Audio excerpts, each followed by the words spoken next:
Obrigado, senhor presidente. Senhoras e senhores vereadores, público que nos assistem. O assunto aqui hoje é Dark Kitchen. Eu tenho sentido que, quando esse nome é pronunciado, muitas vezes não se sabe exatamente do que nós estamos tratando aqui.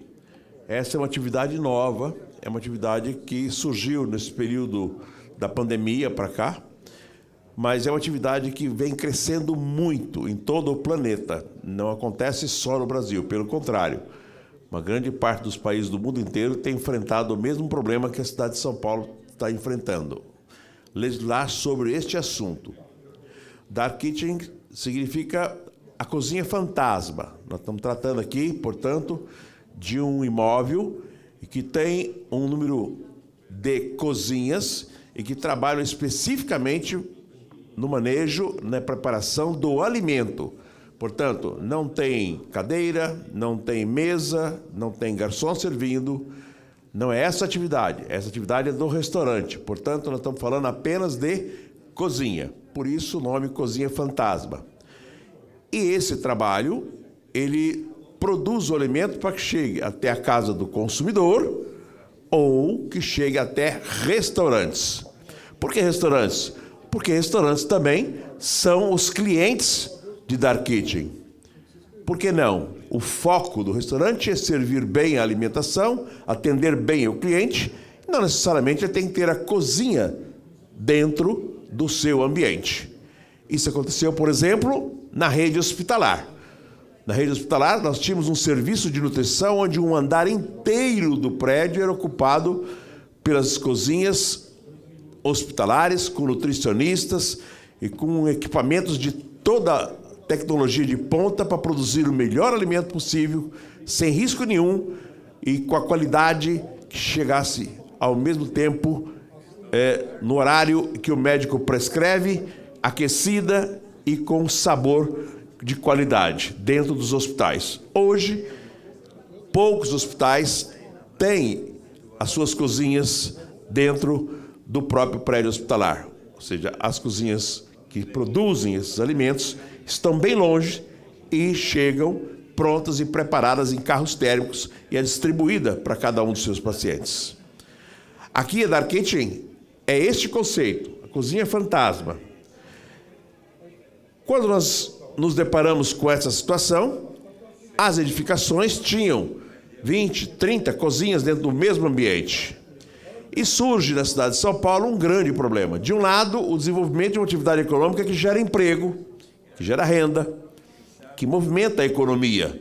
Do outro lado, a incomodidade. Essa, um direito sagrado ao sossego de todos, em qualquer país do mundo, e aqui também não seria diferente.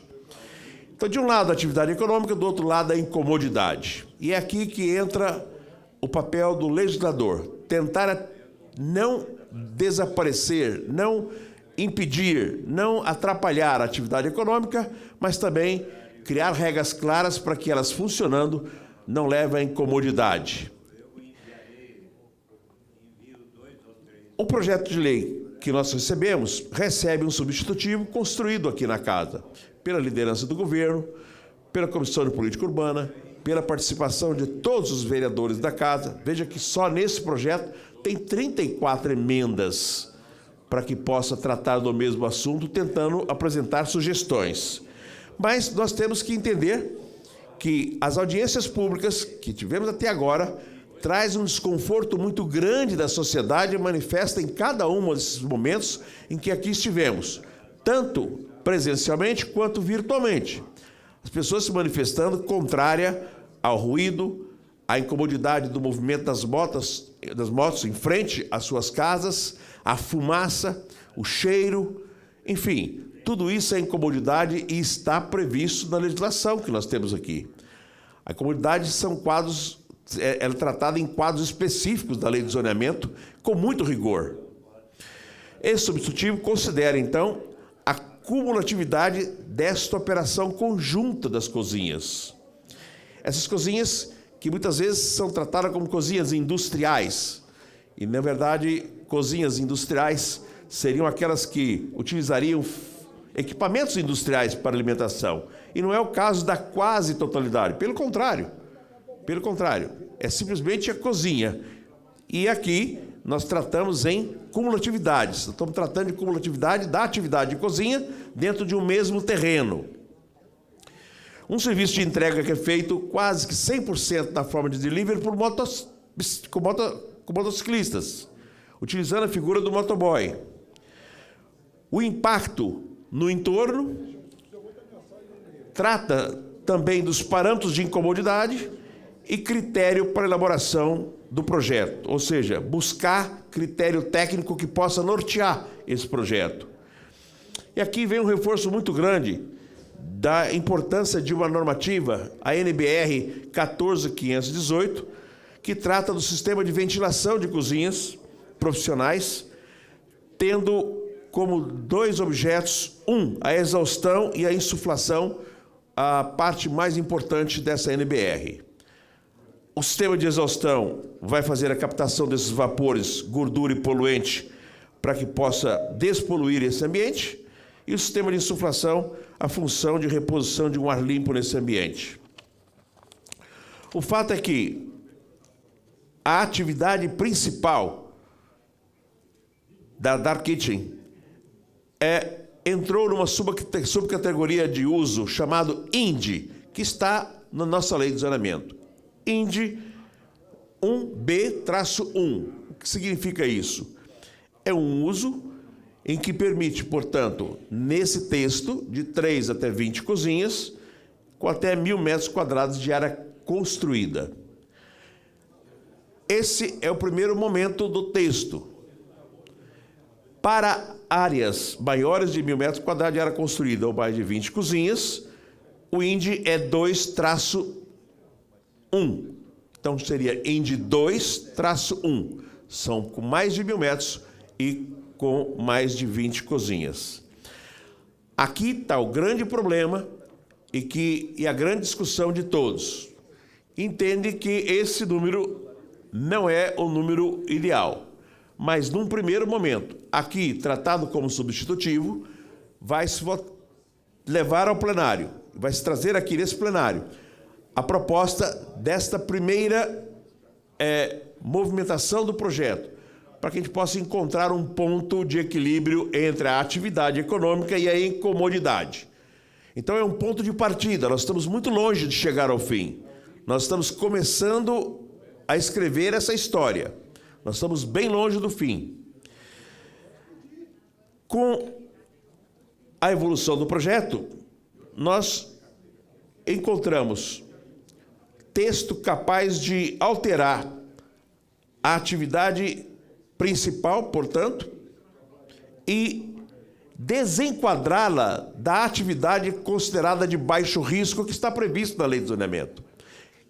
Aquelas que eletronicamente eu posso buscar a minha regularização, meu alvará, com atividades com menos de 1.500 metros quadrados. Aqui, portanto, desenquadra do baixo risco, porque é uma atividade principal do tipo INDE 1B1 ou 2B-1. Deixa claro também que as licenças das cozinhas têm que ser individualizadas.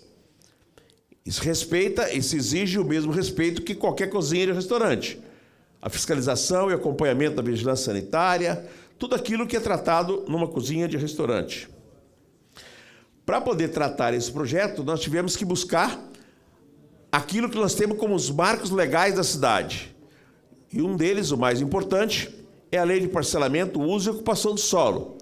A Lei de Zoneamento, 16.402, de 2016.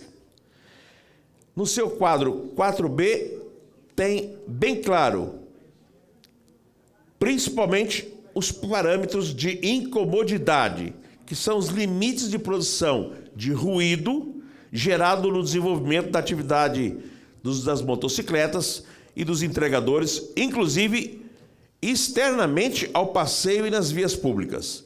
Portanto, o quadro de incomodidade está valendo e ele terá que ser respeitado. É também parâmetro as medidas de sanção e de multas definidas na Lei de Uso e Ocupação do Solo, inclusive para ruídos causados pelos prestadores de serviço que estiverem, mesmo que externamente ao estabelecimento, mas linkado com a atividade desse estabelecimento. Portanto, existem multas e as sanções que são previstas. Já no quadro 4A da Lei de Zonamento, ele trata das condições de instalação e define, por subcategoria de uso, o número de vagas de automóveis, bicicleta, espaço para carga e descarga, qual a largura da via, vestiário para usuários da bicicleta, enfim, trata de todos esses assuntos. O segundo marco legal que nós buscamos para poder tratar este assunto é o Código de Obras e Edificação, que é a Lei 16642 de 2017. Foi aprovada no mesmo ano de 2016, bem no final do ano, e sancionada no início do ano de 2017. Portanto, o nosso Código de Obras é atualizado. E mesmo em 2017, nada disso existia. No Código de Obras, nós buscamos, então, tratar do assunto das vagas de motocicletas. O Código de Obras, no item 8.6, diz que vaga para moto tem que ser no mínimo 5% das vagas de automóveis para outras atividades. Nesse caso aqui, nós não tínhamos regra. Portanto, aqui nós temos uma inovação. Nós temos que encontrar quantos metros quadrados de cozinha nós temos que ter para cada vaga de moto, já que o movimento de vai e vem é muito grande. Ou seja, o motociclista chega, o outro está saindo. Quantos fazem essa movimentação por hora? Enfim, depois de tudo aquilo que se buscou calcular, chegamos ao número que é o mais provável que seja aprovado, inclusive pela casa. 12 metros quadrados de cozinha para cada uma moto. Portanto, isso acrescenta ao nosso Código de Obras essa inovação. Até então, nós tínhamos que ter 5% das vagas de veículos para cada móvel, para cada moto, em qualquer tipo de outro estabelecimento, mesmo os restaurantes. Mas aqui não, nesse caso não. Então, essa é uma modificação que nós fazemos no Código de Obras. Com relação às instalações sanitárias, o item do Código de Obras 9.4, ele dispõe sobre sanitário masculino, feminino, deficiente, vestiário para usuário de bicicleta, chuveiros, etc. Mas também aqui foi acrescido que deverá ser considerado também todos os prestadores dos serviços de entrega, porque isso não existe e não existia nem no Código Antigo essa figura de ter espaço com esse tipo de equipamentos para os servidores que trabalham na entrega da atividade das cozinhas da Dark Kitchen. Quanto ao funcionamento, existem regras de horário de funcionamento da cidade para todas as atividades. Lembre que os bares e restaurantes, até 1h, nós temos uma regra bem clara. Aqui ficou proibido a atividade de 1h da manhã até às 5 da manhã. Portanto, esse horário ela tem que ficar fechada. Na audiência pública de ontem, houve um apelo e houve uma insistente preocupação com esse tempo, para que a gente possa incomodar o mínimo os vizinhos. E uma das propostas que estão aí, que deve ser discutida, o vereador Goulart, inclusive, presente ontem, também manifestou essa preocupação, é que essas cozinhas ficassem fechadas até às 7h. Portanto, nós teríamos das 1h da manhã até às 7 da manhã com essa atividade fechada. Isso é interessante porque traz mais conforto nesse ambiente. Por enquanto ainda não está no texto, mas esse texto com certeza sofrerá mudança.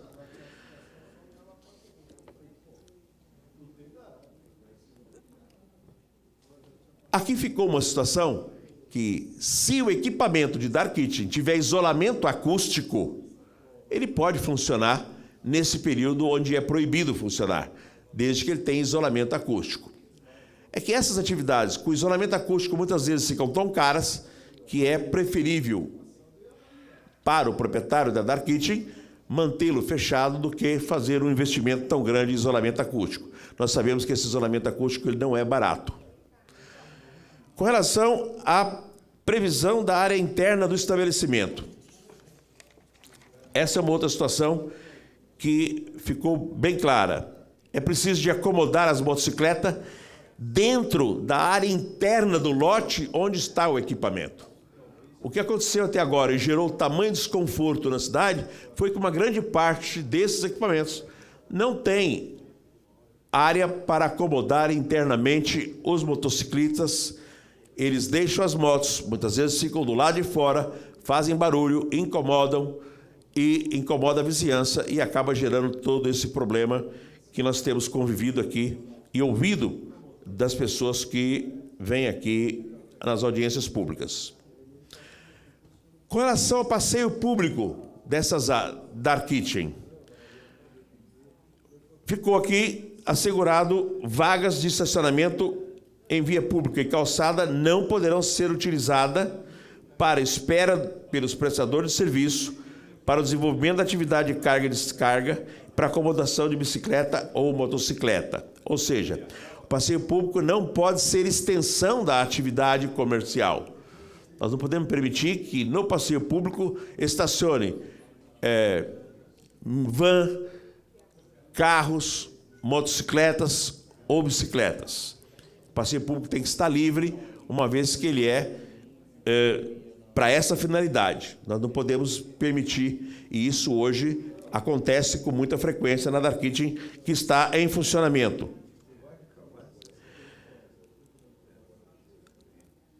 Aqui surge mais uma situação nova, que é a criação, a introdução do Memorial de Caracterização do Empreendimento, o MCE, que é ligado à Secretaria do Verde e Meio Ambiente. Os novos empreendimentos daqui para frente terão que ter o Memorial de Caracterização do Empreendimento. Aqueles que já estão instalados terão um prazo de até 180 dias para apresentar esse memorial de caracterização do empreendimento. Lembrando que esse memorial ele é acompanhado e ele tem o seu embasamento numa resolução de 179 do CADES de 2016 e de uma deliberação do CONSEMA, a normativa 1 de 2014. Portanto, são instrumentos recentes. O proprietário ou possuidor do imóvel e o profissional habilitado ou técnico responsável serão responsáveis pela veracidade desse documento de informação. E a Secretaria do Verde é que vai acompanhar esses memoriais. O grande problema é que nós temos que produzir uma legislação clara para este assunto e, ao mesmo tempo, temos que encontrar uma situação para aqueles que já estão instalados e que terão que passar por uma transição para se reenquadrar. Primeiro, na lei de zonamento, em 180 dias, eles precisam se enquadrar no quadro 4B de incomodidade, ou seja, vibração associada a ruído, odor, gases, vapores e material particulado. A cobrança desses itens é fundamental para que a atividade possa prosperar no local. A lei do zoneamento trata das novas vagas de automóveis, no quadro 4A, como eu coloquei, e terá espaço para carga, descarga, desembarque de passageiro, largura de via, tudo isso previsto, terá que se enquadrar num período de até 6 meses. Quanto às vagas de motos, da mesma forma. O grande problema é, logo após a publicação dessa lei, não poderão esses estabelecimentos utilizarem de vagas de estacionamento em vias públicas e em calçadas. Não poderão, portanto, ser utilizados para espera pelos prestadores de serviços de entrega e para o desenvolvimento da atividade de carga e descarga e acomodação de motocicleta ou de bicicleta. Esses estabelecimentos que estão instalados terão que apresentar também um memorial de caracterização, e será analisado pela Secretaria do Verde, e a exigência, daqui para frente, da regularidade da edificação. Uma vez havendo desenquadramento da atividade de baixo risco, as edificações obrigatoriamente precisam ter regularidade. O imóvel que não tiver regularidade, ele não terá mais atividade. É bom deixar claro que, na atividade de baixo risco, você pode ter a atividade permitida no local, mas a edificação não necessariamente precisa de estar regularizada. Ela pode se regularizar depois. A separação entre a regularidade e a atividade aconteceu na lei de zoneamento. E era uma demanda de mais de 20 anos, desde a lei do Plano Diretor de 2002 e a lei de zoneamento de 2004, que esse assunto vem sendo discutido aqui nessa casa. É preciso dissociar a atividade da regularidade da edificação. Como a cidade tem muita situação de imóveis irregulares, a atividade era permitida, portanto, não tinha regularidade do imóvel e acabava tudo ficando irregular. Até que na lei de zoneamento isso foi rompido. E que permitiu, então, o conceito da atividade de baixo risco. Quando eu falo isso, uma atividade de um posto de gasolina não poderia ser, porque existem as exceções quando é preciso de outras regras que envolvem segurança. Aí não é baixo risco mais. Comércio de gás também não teria, não é baixo risco. Não vai ser permitido, depois dessa lei, ampliação da atividade que já está instalada hoje. O não atendimento dessas situações colocadas na lei implicará na cassação da licença de funcionamento. Enfim, esses são os pontos mais difíceis e são os pontos que a gente ainda não tem. Nós aqui na Câmara não temos ainda uma ideia segura a ponto de dizer vamos votar que nós estamos produzindo o melhor texto. Não. Esse é o ponto de partida para que a gente possa discutir. Primeiro, os 1.000 metros quadrados com 20 unidades, ela é suficiente? Os critérios de incomodidades que nós colocamos aqui, todos, são factíveis?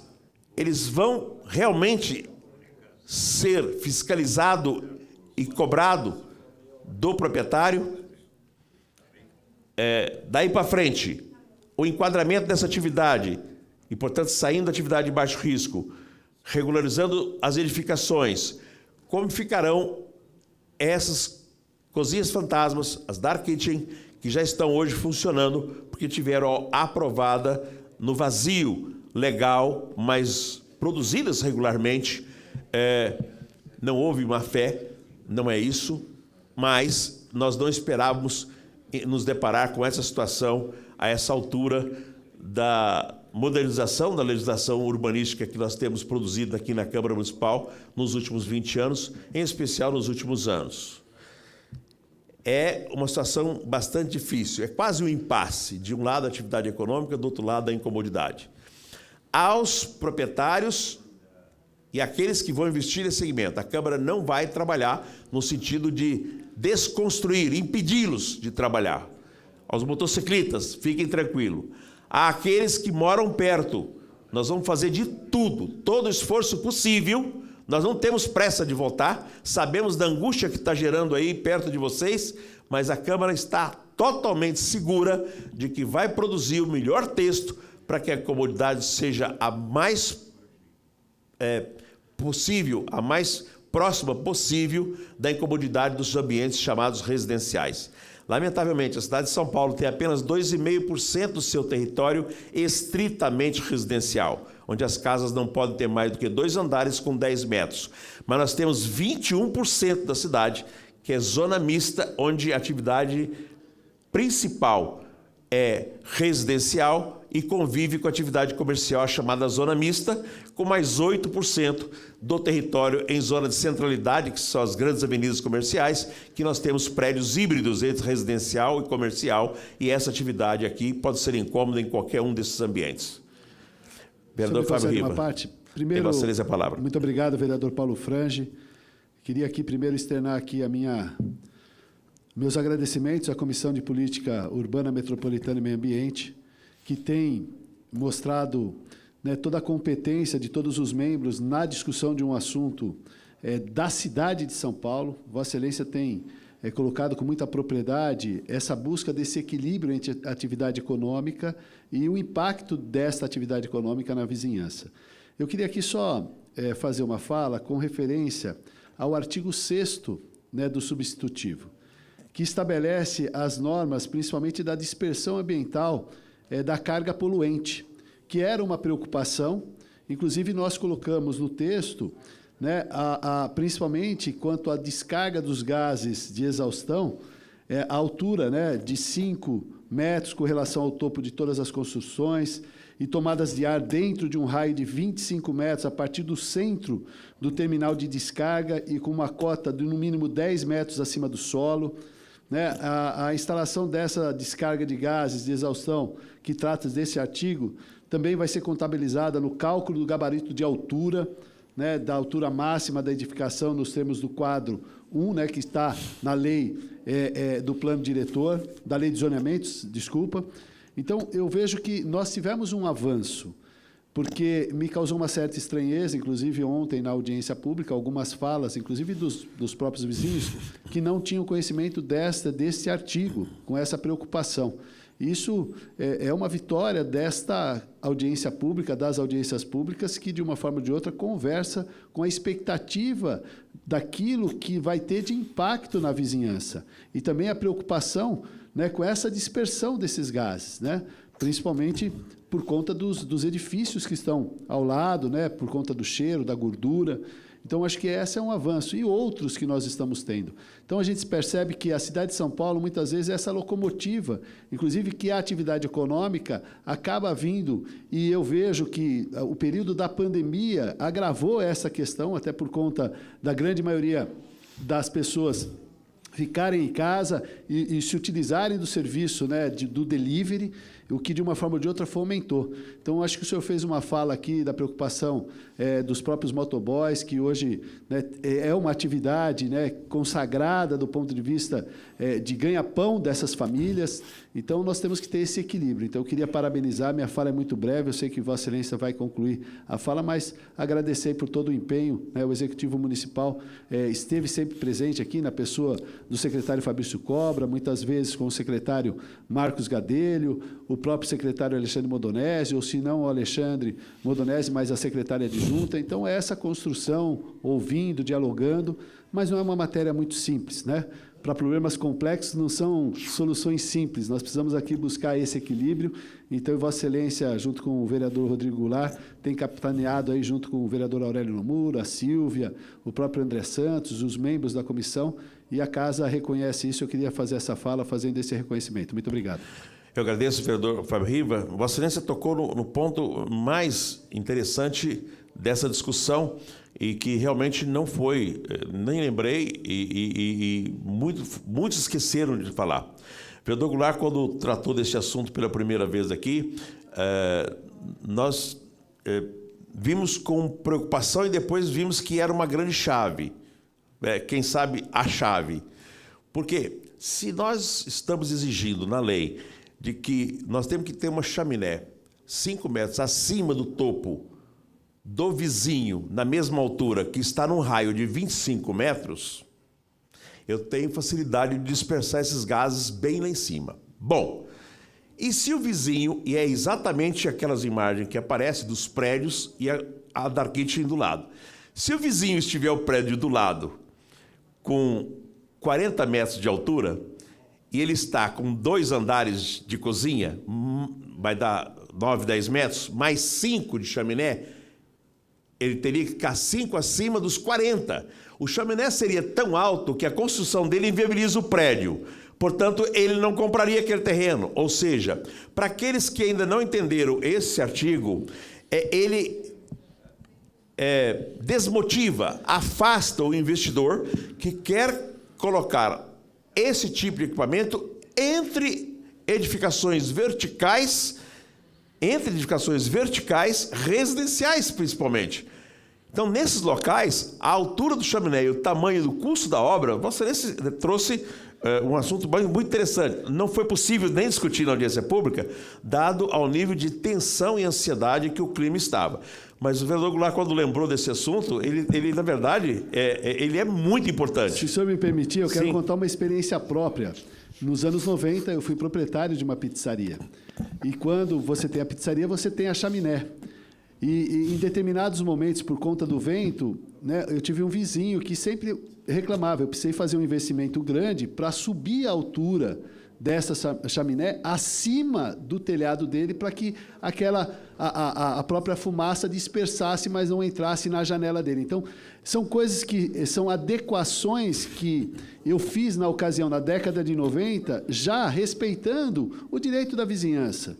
E Vossa Excelência falou, quando a gente crava isto na lei, efetivamente, se tem um prédio de 40 andares, ao lado vai inviabilizar. Então, quer dizer, para o próprio comerciante, para o próprio investidor, o dono dessas dark kitchens, o que procura, vai ter que procurar terrenos que não tenham, até que você tenha esse impacto baixo. Então, eu estou falando, né, de uma experiência minha, lá na década de 90, que eu aumentei mais de 4 metros uma chaminé, para poder não estar dando esse impacto dentro da casa do vizinho. Então, acho que são essas coisas do caráter até moral, né, de a gente poder resolver, e eu acho que vem à baila todo esse assunto agora no ano de 2022. Eu quero até fazer essa manifestação, vereador, porque, na verdade, quando veio essa discussão, o vereador Goulart trouxe, nós fomos olhar, na verdade, ele está ressuscitando uma NBR que já não está mais em vigor, não é isso, vereador? Exato, uma parte, presidente Paulo, líder Fábio Riva, exatamente isso. Na verdade, no artigo 6º, nós citamos a NBR que trata sobre a exaustão das chaminés, de todo tipo de gás e odor, a NBR 14.518/2020, e que a anterior tratava sobre esse assunto, mas com essa atualização, a questão da dispersão ambiental da carga poluente, 5 metros acima da relação do topo de todas as outras construções, num raio de 25 metros, deixou de existir com a atualização. Mas foi essa vitória que nós tivemos, essa discussão das 4 audiências públicas, nós do Legislativo, junto com o Executivo e junto com a população, nós conseguimos avançar e garantir na lei que deixasse isso muito claro, para exatamente isso, para desincentivar a construção, principalmente das novas, mas que nós estamos aqui também revendo as que já estão instaladas entre as edificações já existentes. Temos vários grandes exemplos, como bom, não adianta a gente citar aqui, mas com certeza o mais emblemático, que nós conseguimos também, já foi um avanço dessas discussões, a questão do Panambi, que conseguimos interromper a obra e bloquear também as novas licenças. Então, mostra essa boa intenção aqui do Legislativo junto com o Executivo, para que nós não deixemos avançar essas grandes incomodidades na cidade, né? Principalmente aos vizinhos, e que essa casa, mais uma vez, está muito alerta a esse assunto. Na verdade, vereador Goulart, praticamente numa quadra de 100 metros, isso significa 50 metros, 25 de cada lado, quase que inviabiliza a instalação de uma atividade dessa se tiver um prédio só de um lado da rua. É bastante interessante, sim. Esse foi muito bem lembrado, vereador Riba. Esse assunto é muito interessante. A gente precisa tentar explicar isso um pouco melhor para a população que tem acompanhado isso. Ela não foi lido com toda essa atenção, mas esse assunto ele é da maior importância. Uma boa lembrança. Obrigado pela colaboração, pela contribuição. Para encerrar. E é a contribuição que veio da casa, ou seja, nasceu aqui dentro, nasceu da discussão, nasceu do debate. Por isso que ouvir e ouvir e ouvir ainda são as 3 melhores receitas para a gente produzir alguma coisa de melhor qualidade da legislação de São Paulo. Senhor presidente, eu acho que esse assunto ele não se esgota aqui. Nós temos ainda pela frente muito debate, temos muito assunto ainda para tratar, muito ajuste, mas eu não posso deixar aqui de agradecer. Nós temos tido um apoio muito grande da Casa Civil. O secretário Fabrício Cobra tem sido um moderador dessa discussão, com seu equilíbrio, com a tranquilidade que tem. A Secretaria de Subprefeituras tem atuado muito, não só com o corpo técnico, mas como ela também fiscaliza e está presente em todas as ruas da cidade, em todas as 32 subprefeituras, um trabalho bastante intenso, tem colaborado muito, e a Secretaria de Urbanismo e Licenciamento, que participa também. Aqui, nós ainda nem vamos citar, e é um assunto interessante, a participação da Secretaria de Finanças, né? Porque, na verdade, tudo isso aqui, tributado, gera ISS, e nós passaremos a conhecer exatamente onde está cada um desses imóveis que não tem como fugir, não tem como escapar do fisco do município, que é hoje um dos mais modernos do Brasil, se não o mais moderno. Ele talvez não seja mais moderno do que a Receita Federal, mas trabalha também em convênio, porque se pagar em cartão, com certeza surge na Receita Federal e no fisco do município onde está o estabelecimento. Mais uma parte, presidente? Sim. Só pela lembrança que o senhor fez aqui das secretarias envolvidas em todo esse processo, acho que abre uma nova discussão aqui e participação em conjunto, né, do Executivo com o Legislativo também, a participação fundamental da Secretaria da Casa Civil, aí com o Fabrício Cobra, as procuradoras também, como as demais secretarias envolvidas diretamente, a Urbanismo e Licenciamento, subprefeituras nesse caso. Temos a exemplo do Pio Centro, também discutido dessa forma, acho que é uma forma muito interessante. E também é importante lembrar como houve a garantia do Colégio de Líderes, no Colégio de Líderes de hoje, mais 2 audiências públicas antes da segunda votação. Então, foi dado aqui essa incumbência pela presidência da Casa à nossa Comissão de Política Urbana. Bom, temos que aproveitar a presença do vereador Milton Leite para me agradecer, vereador Milton Leite, a oportunidade que tem dado, não só do trabalho em conjunto, mas também da ponderação de que, não estando maduro esse projeto, mesmo na pauta, nós vamos dar continuidade às nossas discussões, e ficou hoje estabelecido no Colégio de Líderes que, mesmo que votemos em primeira votação, mais daqui uns dias, 2 outras audiências públicas serão promovidas aqui na Câmara, para que a gente possa ouvir mais, aprimorar melhor esse texto, para que no último texto todas essas emendas e sugestões novas que surjam possam ser contempladas no texto final. O importante é que nós não temos dúvida nenhuma que esse texto, uma vez aprovado, ele será copiado pela grande parte das cidades que hoje vivem o problema e enfrentam o problema com as dark kitchen. Nós temos sentido, e até deixei ontem